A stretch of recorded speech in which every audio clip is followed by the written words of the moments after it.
কৃষ্ণ আজি আহিলোঁ আমি ১ নং উল্টাজানৰ গদাপানী নামঘৰলৈ বৰসবাহৰ নাম গাবৰ কাৰণে।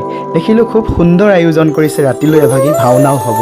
আমি বিতুপন দাক লগ পালোঁ, তেখেতে আজি আমাক আমন্ত্ৰণ জনাইছে। আজি বাৰ্ষিক বৰসবাহ ১ নং উল্টাজান গদাপানী নামঘৰৰ আজি আমি সুশীল শইকীয়াদেৱক দিহা নামৰ দ্বিতীয় ভাগ নাম দিবৰ বাবে নিমন্ত্ৰণ কৰি আনিছোঁ। তেখেতে আহি আমাৰ ইয়াত বৰ্তমান উপস্থিত আছে, তেখেতলৈও আমি আপোনাক ধন্যবাদ জ্ঞাপন কৰিছোঁ। কৃষ্ণ কৃষ্ণ। এয়া আমাৰ অতিকে শ্ৰদ্ধাৰ আঞ্চলিকৰ সভাপতি প্ৰভুজনা। আগৰবাৰো আমি লগ পাইছোঁ, এইবাৰো আমি লগ পাইছোঁ। গতিকে তেখেতৰ চৰণ দৰ্শন কৰি আমি নিজকে ধন্য মানিছোঁ। গতিকে আপোনাৰ পৰাও অকণমান শুভাশীষ বিচাৰিছোঁ। আমি এই যিটো আমাৰ কলা কৃষ্টি, এই কলা কৃষ্টিত জড়িত হৈ আমাৰ সুশীল শইকীয়া এগৰাকী শিক্ষক হিচাপে তাৰ লগে লগে আমাৰ যে গুৰুজনাৰ নীতি আদৰ্শসমূহ পালন কৰি তেওঁ যিটো পদক্ষেপ গ্ৰহণ কৰি আছে, আমি সকলোৱে তেওঁক ধন্যবাদ জনাইছোঁ। কৃষ্ণ ভগৱন্তৰ ওচৰত আমি প্ৰাৰ্থনা জনাইছোঁ। সুশীল শইকীয়া কেৱল দিহা নাম বুলি নহয়, যাতে আমাৰ গুৰুজনাৰ অৱদানসমূহৰ বিভিন্ন ক্ষেত্ৰত যাতে তেখেতৰ অৱদানখিনি আগবাঢ়ি গৈ থাকে, আমি তাকে কামনা কৰিছোঁ। ধন্যবাদ ছাৰ। ইয়াৰ পাছতে আমি জা জলপান অকণমান খাই নামৰ বাবে আগবাঢ়িছোঁ আৰু সভাপতি প্ৰভুজনাই নাম আৰম্ভ কৰিছে।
উপস্থাপন কৰাৰ উদ্দেশ্য এটাই, আমি সুদূৰ উৰিয়াম ঘাটৰ পৰা আহিছোঁ।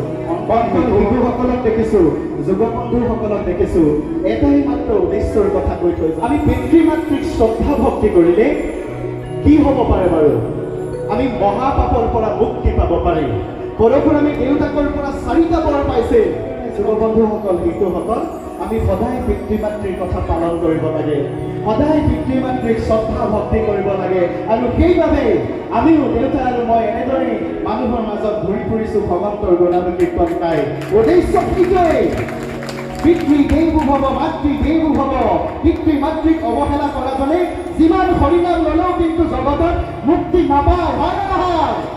সেইকাৰণে উপস্থিত সকলো পিতৃ মাতৃৰ কাৰণে ক'ব লাগে, এ যদুমণি যাদৱ যাদৱ যাদৱানন্দ তনন্দ হৰি।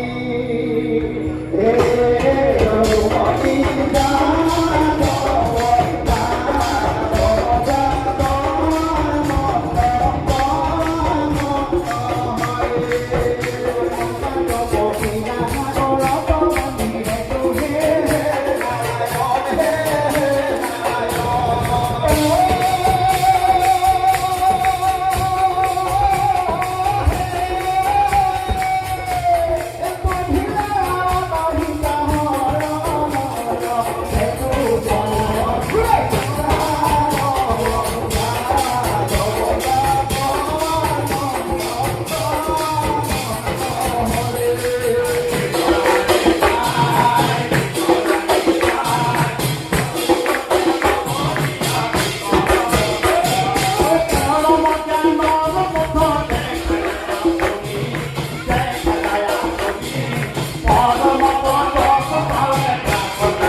এনেদৰেই সবহুৱা নামৰ শেষত সমস্তজনে ভগৱন্ত প্ৰভুৰ চৰণলৈ সেৱা জনাইছে।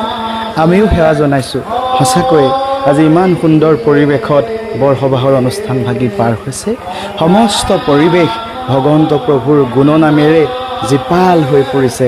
সঁচাকৈ আমি ধন্য মানিছোঁ। কৃষ্ণ কৃষ্ণ কৃষ্ণ। কৃষ্ণ দাদাজনক লগ পালোঁ, তেখেতে খুব প্ৰশংসা কৰিছে মোক আচলতে। ভাল পালোঁ বাৰু এই আপোনাৰ ধ্যানাভাগৰ কোৱাৰ পৰা বহুত ভালেই লাগিছে আৰু আমি সঁচাকৈ আপোনাৰ ধ্যানাভাগ শুনা পাই ডাইৰেক্ট আপোনাৰ ওচৰতে চিনাকি হ'বলৈ আহিছোঁ। আৰু ভাল হয় তাৰে আশা কৰিছোঁ আৰু অতিকে শ্ৰদ্ধাৰ প্ৰভুজনাক লগ পালোঁ। তেখেতৰ খুব সুন্দৰ কণ্ঠ, নাম আপোনালোকে দেখিলেই ইতিমধ্যে। গতিকে তেখেত তোমাৰ কণ্ঠ বহুত ভাল লাগিলে মোৰ শুনি। লাগিলে ন? মানে মোৰ বুকুৰ অন্তৰত চুই গ'ল একচুৱেলি ভাল লাগিলে। হয় বাৰু, আশীৰ্বাদ কৰিব। আমি আশীৰ্বাদ কৰিছোঁ আগলৈ যে ভৱিষ্যত কামনা কৰিলোঁ। আপোনাৰো স্বাস্থ্য ভালে থাকক, ভগৱন্তই কৃপা কৰক তাকে কামনা কৰিছোঁ। কৃষ্ণ।